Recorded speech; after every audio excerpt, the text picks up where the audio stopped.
The next time there is a dramatic pullback in silver's price, and it will happen, well, follow this simple exercise I'm going to show you, and you'll feel a whole lot better about stacking silver.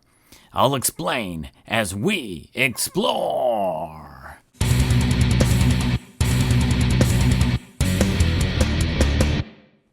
Now, before I show you this exercise, I want to remind you that you can pick any two dates in history and make any asset class look really, really good and also look really, really bad. So, though this is a simple exercise where I do just that, really you can apply pretty much any date or time frame period within reason and come with some of the same results.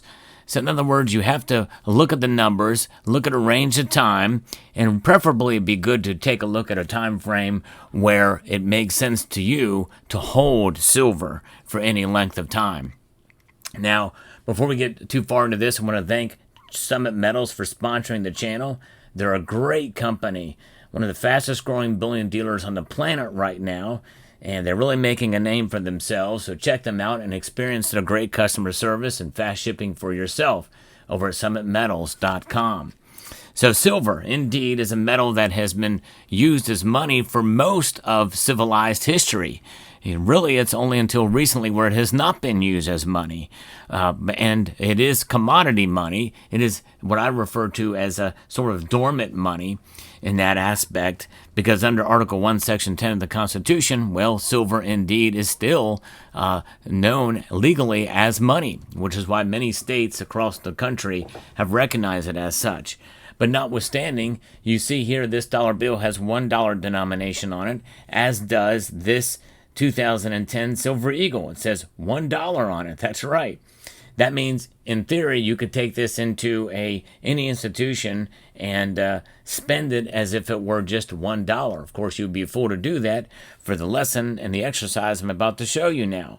So in 2010, when this Silver Eagle was minted, approximately, the price of silver averaged around $20.19 an ounce, or $20 between 2019 and 2023 per ounce, $20.23. But it did get as low as $14.83 early in that year, but that's about the average. And it also, towards the end of that year, it approximately went up to $30.94. So you have a pretty big range there for silver's price during that time. But we're going to take the average. We're going to take the average here, and we know that between then and now, silver's price has gone up. In fact, as I record this video, it's getting very close to $40 an ounce. And so that gives you some insight as to what silver has done. Now let's take a look at the dollar. What has it done in comparison with itself? That's right, not comparison really to silver, but a dollar today was only, well, if you look at about what the dollar is today, it's what a dollar really going back to 2010 compared to today, it's lost a lot of value since then. In fact, this same dollar in 2010 is only worth 67 cents today. A massive chipping away of the dollar. And its strength also is deteriorating somewhat in comparison with other currencies, but notwithstanding, it is still the dominant currency around the world. And we still obviously believe in it and use it. All of us do. We cannot escape the dollar. If you live in the United States, there's no way to escape it. And really, honestly, no matter where you live in the world, you can't escape it because everything is measured against the dollar.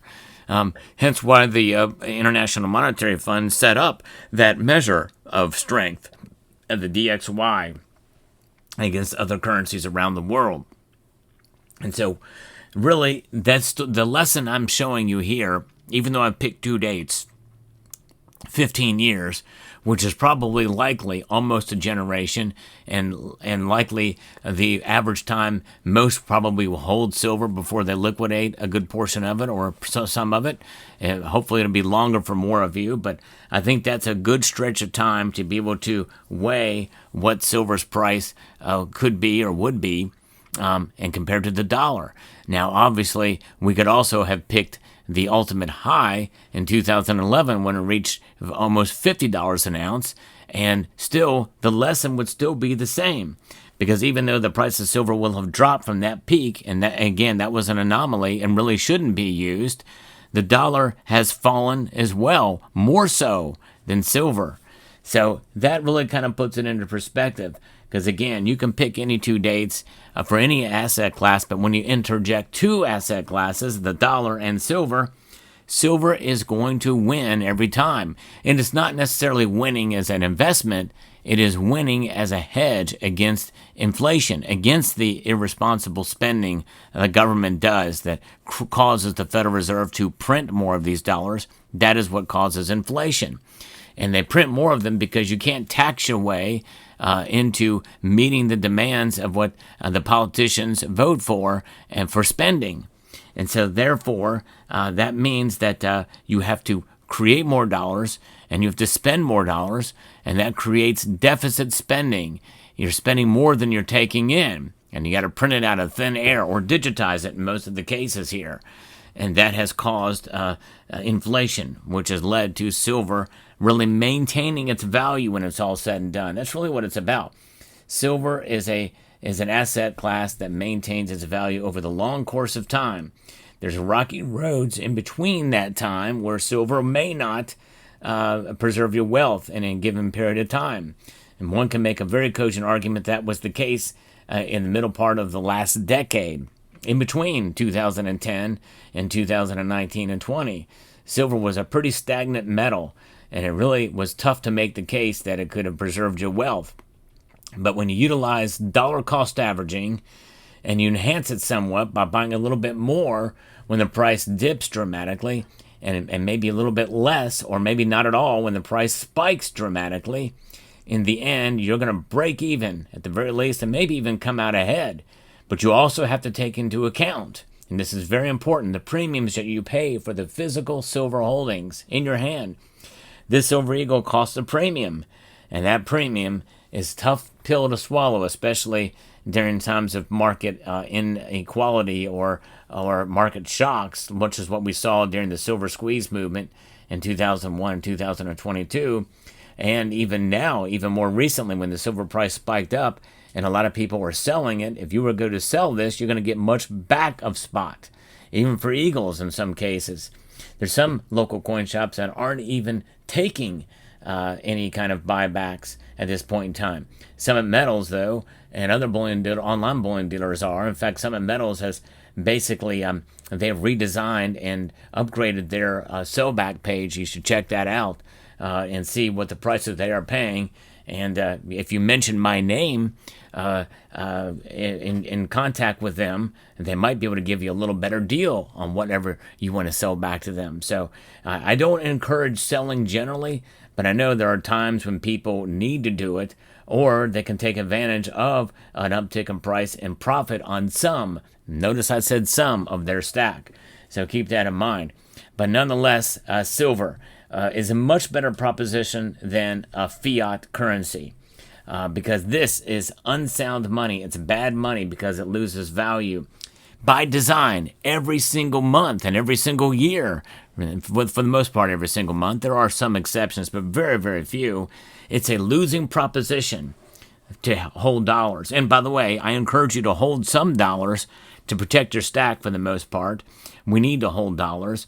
There are ways you can protect your wealth with dollars if you invest smart and conservative, but it's very, very difficult to do. Silver is a great way to do it because you have wealth outside of the system. That is incredibly important, in many ways more valuable than the proposition that it preserves your wealth over the long course of time.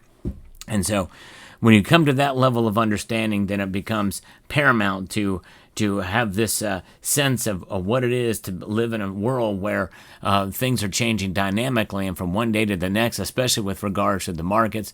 There's a lot of upheaval these days, and there's a lot of stuff happening that can affect the price of silver. And so look at it in a long-term perspective and always keep in check. And remember that every time you add an ounce to your stack, you are betting against a losing proposition, and that is the dollar. So I hope you found this video informative, insightful, and educational. And I'd like to extend a multitude of gratitude to each and every one of you for taking the time to watch, and to encourage you to please rate, share, comment, and subscribe.